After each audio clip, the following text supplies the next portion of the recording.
Hi, my name is Alana Miller, and this is my persuasive speech for public speech. Every few years, we hear people complain about how nothing ever changes, how politicians ignore regular people, how communities stay stuck with the same problems, and how young people don't have a voice at all. But what if the biggest reason nothing ever changes is because so many of us choose not to vote at all? In the 2020 midterm elections, less than half of eligible Americans showed up. That means millions of voices unheard, silenced while decisions were made for them. And the truth is, whenever we vote or not, those decisions will still shape our lives whether we like it or not. Voting isn't some distant political thing.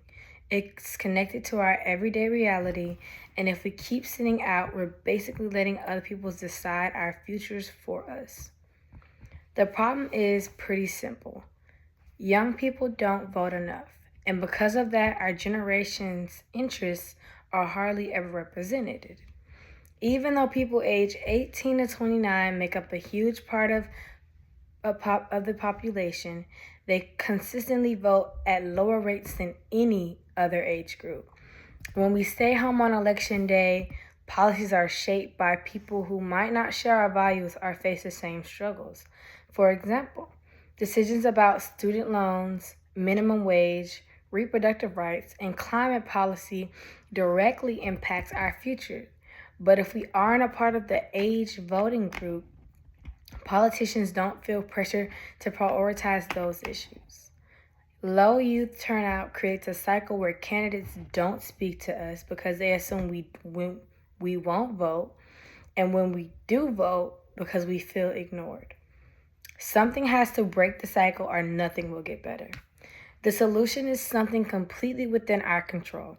We have to commit to voting in every single election, local, state, and national.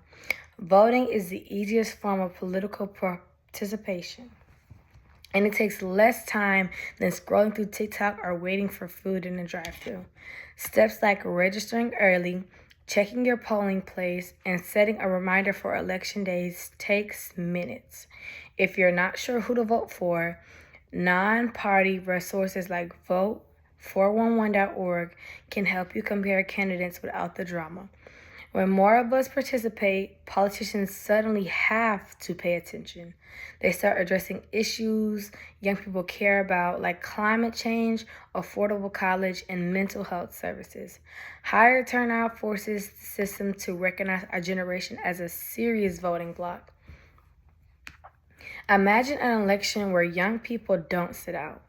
Imagine candidates actually talking about lowering textbook costs, investing in clean energy, improving public transportation, and expanding jobs trainings because they need our votes to win.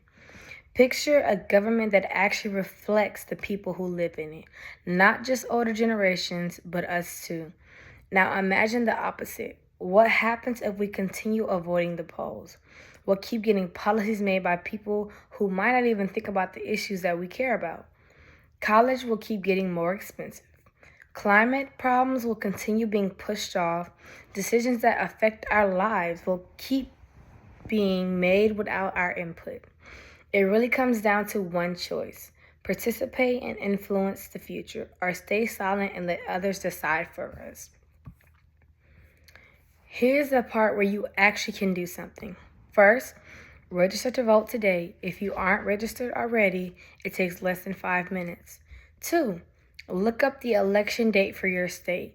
Many elections happen every year, not just during presidential cycles.